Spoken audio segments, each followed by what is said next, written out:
2023년 12월 송미령 농림축산식품부 장관 인사청문회 당시에 야당 대표였던 이재명 대통령이 송 장관의 자녀 1억 증여, 불법 증여 의혹에 대해서 이런 얘기를 했습니다.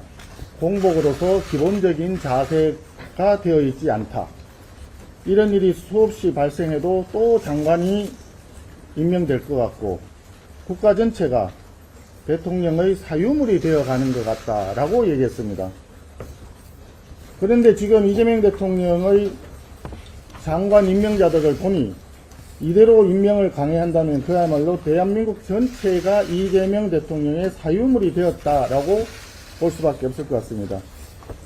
갑질의 여왕이라는 별칭을 얻은 강선우 후보자, 어제는 보좌진으로부터 임금 체불 진정을 2번이나 받았다는 사실이 뒤늦게 밝혀졌습니다. 또한 전직 보좌관의 재취업을 방해했다는 폭로까지 나왔습니다. 갑질의 영역을 넘어서 위법의 영역으로 들어갔다고 보입니다.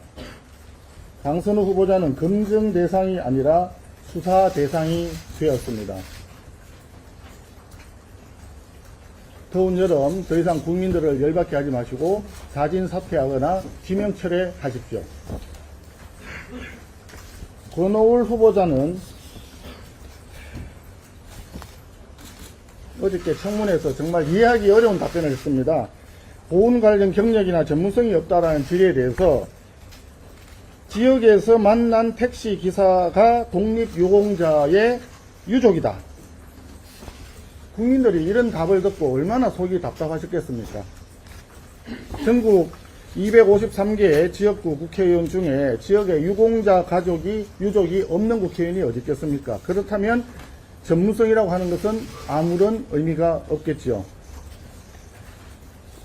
안규백 국방부 장관 후보자 청문회 어저께 결국은 파행으로 끝났습니다만은 14개월 근무했어야 할 단기 사병이 어떻게 해서 22개월을 근무했는가 도저히 납득이 되지 않습니다. 50만 국군을 이끄는 국방부 장관이 혹시 영창을 다녀온 방위병 아니냐라고 하는 의혹을 달고 있다면 도대체 영이 서겠습니까? 의혹을 해소하려면 병적 기록부만 공개하면 되는데 안규백 후보자는 끝끝내 이를 거부하면서 청문회 파행을 스스로 유도했습니다. 지금까지 국방부 장관이 병력 기록부를 공개를 하지 않은 사례는 없다고 들었습니다. 더군다나 전작권 전환과 같은 국가안보의 핵심 현안에 대해서 장관 후보자와 대통령실의 입장이 엇갈리고 있는데 이것은 정말 아마추어 정권의 극치를 보여주는 것 같습니다. 오늘 이진숙 교육부 장관 후보자 청문회가 곧 열리게 됩니다.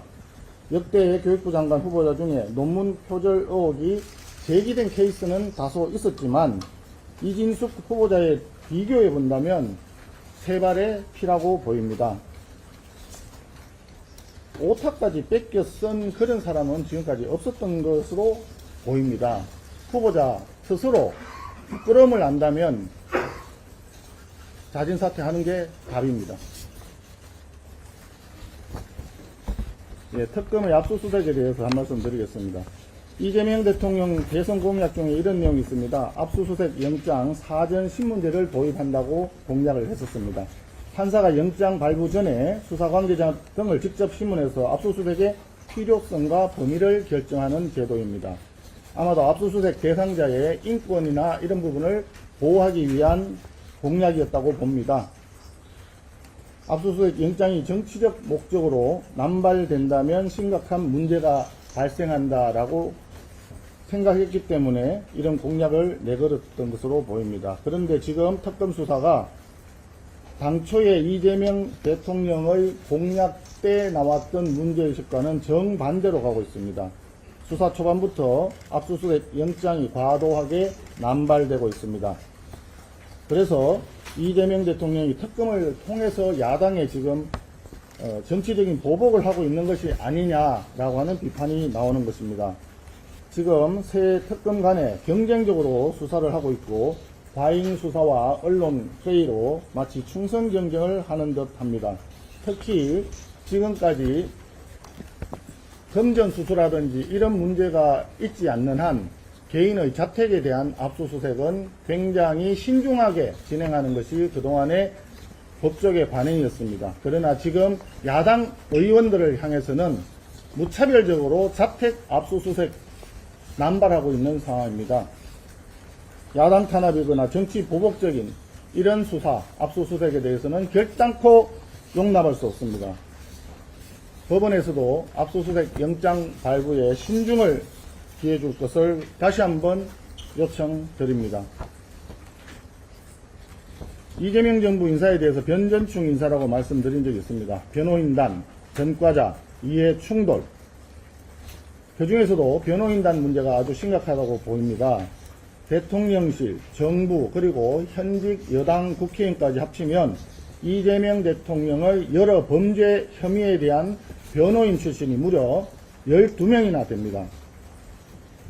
특히 김희수 국정원 기조실장, 대북 송금 사건 변호인으로서 대북 송금 사건 변호인인데 김희수 기조실장이 북한 관련 국가 기밀 정보를 다루는 자리에 가 있습니다. 아마도 향후 대북 송금 재판을 대비한 호석이라고 해석이 됩니다. 대통령실 민정비서관, 법무비서관, 그리고 법제처장도 모두 법률 또 재판과 관련된 자리입니다. 아마도 이재명 대통령 본인이 스스로 자신의 사법 리스크가 완전히 해소되지 않았다는 것을 자각한 결과가 아닌가 합니다. 법률 관련 요직에 변호인들을 넣어서 사법부를 틀어막는 완전 범죄를 시도하고 있는 것 아니냐라고 하는 시중의 의혹이 확산되고 있습니다. 대통령께 충언을 드립니다. 변호인단 보훈인사 철회하십시오. 사법부가 이재명 대통령 재판을 재개하지 않는 이상 이러한 의구심을 품는 국민들이 점점 늘어날 것입니다. 대한민국에 차고 넘치는 인재들이 많습니다. 인재를 널리 등용하시기를 당부드립니다.